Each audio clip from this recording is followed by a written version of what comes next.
Well, we got some good news. At least I think this is good news. There was a new poll that was released that is showing that the majority of young people are leaving both parties. Now, it was just 4 months ago when the exact opposite was happening. I want to show you this clip here from TYT. I remember they were talking about this. Just 4 months ago, the numbers showed that people were leaving the Democratic Party and they were joining the Republican Party. I want to take you back to that. And then we're going to get into what is happening with the young voters. Are they waking up? 4 months ago, this was the writing on the wall. Shows that the Democratic Party is in serious trouble. This is according to the data. I am not making this up. This is not my commentary. So don't punish us for being the messengers of this news if you happen to be a Democrat. So millions of Americans are apparently leaving the Democratic Party and choosing to register as Republicans instead, which is actually pretty surprising to me considering all the chaos that's going on right now under the leadership of the Republican Party. But nonetheless, we know this because 30 states track voter registration by political party. So we get this data in real time. And as you can see here, take a look at this chart.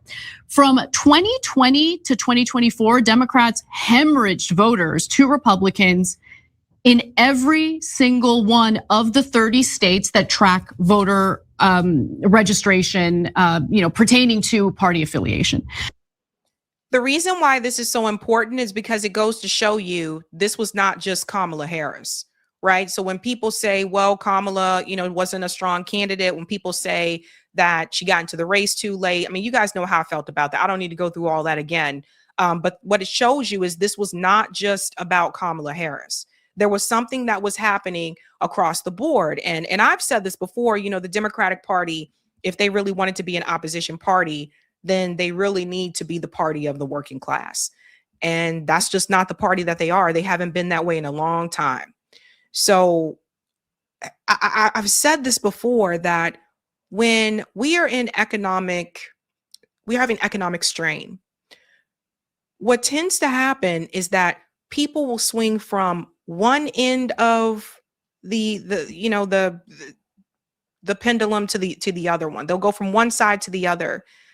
So this is why I believe Donald Trump won in 2016, because we had Obama for 2 terms. And Obama ran on a semi-populist message at that point in time. And he said, hope and change. And it's a new day. Everything's going to be new. And I believe that, and those things didn't happen. And we had the 2008 housing crisis, which some of that started before Obama got in. But it took a while for people to even slightly recover from that. And I still don't think economically we'll ever get back to where we were prior to that 2008 housing crisis. But what ends up happening is that people go in the other direction and they say, well, let me give this a try because I was with you for 8 years and we lost our house or this happened. So I'm going to swing in the other direction. Some people decided to take a chance on Trump because he was a businessman and said, maybe we need to vote for a businessman instead of a politician, right? So people swung in that direction. Then come 2020, again, another economic issue. The pandemic, right? People lost their jobs, people lost businesses. And by the time the money came in for these PPE loans for a lot of businesses, it was just too late. I watched a lot of small businesses close right here in Boston. So then people said, oh no, this guy fucked up too. I'm swinging back over to the other side, right? So this tends to happen. And then, people gave Biden a chance. And then under Biden, then we still had these economic issues. So then people was like, well, I guess we got to go back to the business guy. So it's not uncommon for something like that to happen when you don't have a true opposition party in place that's actually working for the working people, the working class, right? So that's how you end up with this. But the fact that now it's showing that people are leaving both, I think that says a lot. As you can see, this map spans deep blue states like California, deep red states in the Midwest, and swing states like Arizona. Overall, Democrats lost just over 2 million voters, while Republicans gained just under 2.5 million. So I actually apologize. I mentioned how the voter registration went from Democrat to Republican and how surprising that is given how chaotic Republican leadership has been. But obviously that leadership began in 2025. This tracks voter registration between 2020 to 2024. So with that in mind, I'm actually not surprised at all. It checks out because remember, it wasn't just Donald Trump winning the White House. Republicans also won, they got control of the House and the Senate. Right? So that makes sense. But I have some really good news to add to this now because it turns out the young people have had enough. A lot of people are talking about this poll that was just released. A majority of young voters now reject both parties. Both. And of course, they had the picture of this guy. That just cracked me up. They had the picture of the guy here with the American flag like draped over him. Let's get into this, ladies and gentlemen. U.S. political system is currently experiencing previously unimaginable levels of partisan and ideological polarization. And at the same time, public disaffiliation with both major parties is reaching historic highs. Let's get into this here. Gallup has been conducting a large sample, not small, large sample polls of partisan self-identification since the 1980s, and now reports that a record 45% of Americans consider themselves political independents. Self-identified Democrats and Republicans each represent a dismal 27%. Let's pause right there. What that tells me is that for all the people who say we want an independent in the White House, we want a third party candidate in the White House. And I know we don't have ranked choice voting in every state. But hear me out.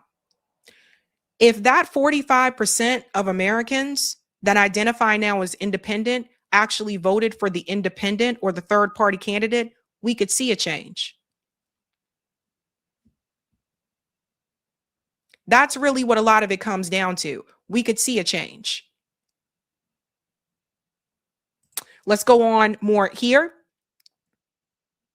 As of 2004, Democrats and Republicans were both at 34% of Americans, with 31% self-identifying as independent.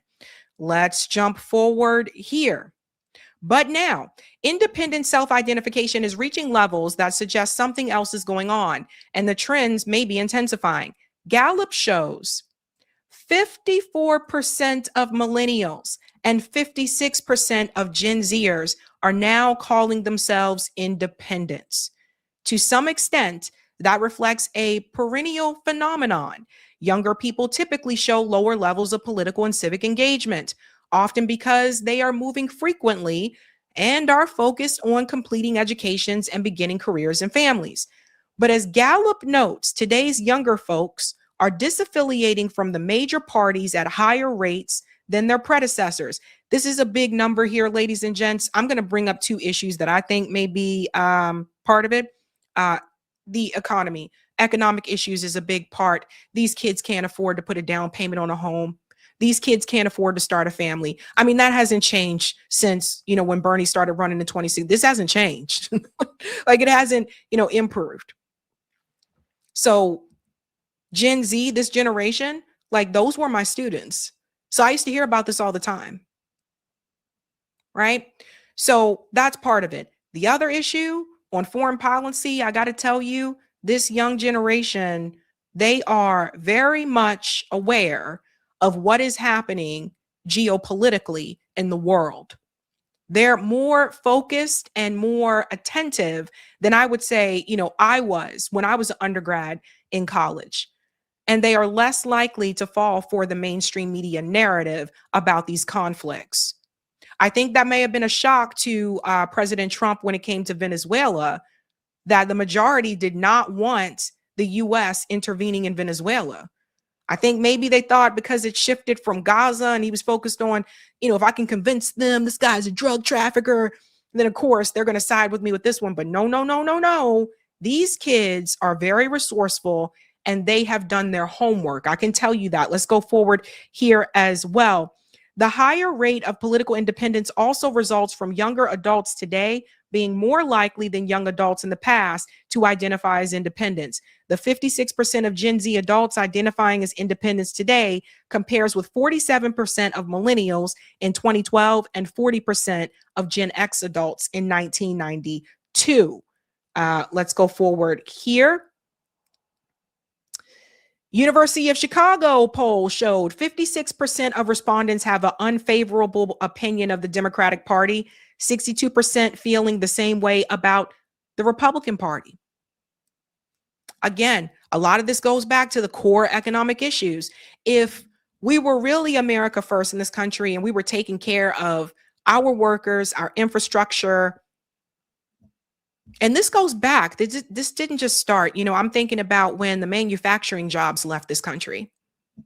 I'm thinking back to that. It didn't just start. Like that wouldn't have happened if we were focused on American workers right here and to create a thriving country right here. Back during a time when you didn't have to have a college degree just to make a decent income. When people were able to work in factories, people worked for Ford, people worked for all these different like factories. And I know because like my grandparents, that's where they came from. They moved from the South up to the North to work for those factories. And people were able to, in some places like Detroit, were able to even get homes during that time. So, you know, this has been a long time coming. It didn't just start overnight. Let's go on a little bit more here. While they may dislike party polarization, younger independents seem more focused on chronically distressing conditions in the country than they think both parties are failing to address. There we go. So they may gravitate in voting behavior toward theoretically very different candidates from either party that appear to care about their issues, whether it's the cost of living or U.S. complicity in humanitarian disasters like those in Gaza. And ultimately, this is one of the things I think that, you know, we pointed out. It hurt Kamala Harris in 2024. So people can't deny what they're feeling. A lot of times these politicians, they have these interviews. They talk about what people need, like what younger people need, what Americans need, but they're not living that life. And a lot of them never lived that life. A lot of these politicians grew up either wealthy or they went to elite institutions, so they were able to get the networking that they need to create the generational wealth that they're creating. How many of these, we need to look this up one day. How many Congress members went to a state college or didn't go to college? How many presidents? How many? How many governors? They don't live the life that a lot of these people are living. Or they're like in their 70s or 80s and they grew up during a time where even if they did have to struggle economically, when you do the math, it's not the same as struggling today. It's just one of these things that they just don't understand because they don't live it. So a lot of times these politicians, you see them on The View, you see them on MS Now, Fox News, and CNN, and they talk about what needs to be done for these people, but it's always discussed in like this academic way. They don't really talk to the people who have that pain. And when you see them have these town halls, the people are already pre-selected before the town hall even begins. So it's not real. It's not real. I don't see these politicians walking down the street, just especially going into poor, lower income neighborhoods. I don't see them talking to these people. They don't even want to talk to young people unless the audience is pre-selected. And then when they say something that they don't like, all of a sudden it's I am speaking. So no, they don't know because they don't live that life. They don't live it. Precisely because younger independents tend to be marginally connected to politics. Their levels of voter participation and their partisan lean in any one election are hard to predict. Their most obvious characteristic at present is disaffection and alienation. That's coming from the Harvard Youth Poll assessment of under 30-year-old Americans this past fall. So you can see this here. 18 to 29-year-olds, they are citing instability, financial, political, and interpersonal has become a defining feature of daily life, shaping their outlook on their country and their futures. This is bad news for whoever is in power at any given moment, and help explains why the Republican gains among younger voters in 2024 are probably going to vanish in 2026. Exactly. See? Because neither party, and I don't even want to say addressing, it's not enough to address anymore. Neither party is fixing that issue. Neither party is willing to stop the wars. Neither party is willing to put forth policies that is going to allow people to have a quality of life in this country. And that's because most of them are bought and paid for. And the ones that are not, they may talk about it, but a lot of times they don't want to go against the leadership of that party. You know, we saw that with Force the Vote. It goes on to say here, beyond the next election, though, there's no obvious way for either party to develop a consistent advantage among millennial and Gen Z voters who might oscillate between the donkey and the elephant brands or disengage altogether.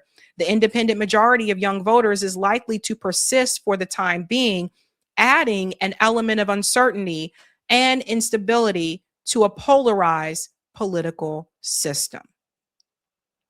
So, where it says here that there's no obvious way for either party to develop a consistent advantage, well, that's false. You develop that by having a populist message and populist policies that are going to benefit the working class. That's how you do that. But they won't do that because their donors don't want them to. Ideally, this is what it all comes back to. It's the money. So I think we saw this some in 2024 where more people decided to stay home.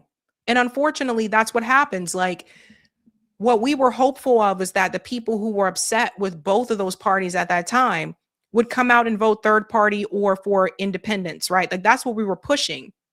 And so what I would say to those young people is don't stay home, vote for an alternative politician. That's what I would say to do. Because the reality is this system needs to be broken. Now, I'm very glad, like, I saw this as good news. Like, when this was reported, I'm very glad that more people are identifying as independents. I would like to see even more of that. I would like to see that, you know, the Democratic Party, as much as they pretty much are like, well, we got the black vote. I don't know. Like, I've been saying this for a long time. I think black voters should register as independents. I think politicians have to work for your vote.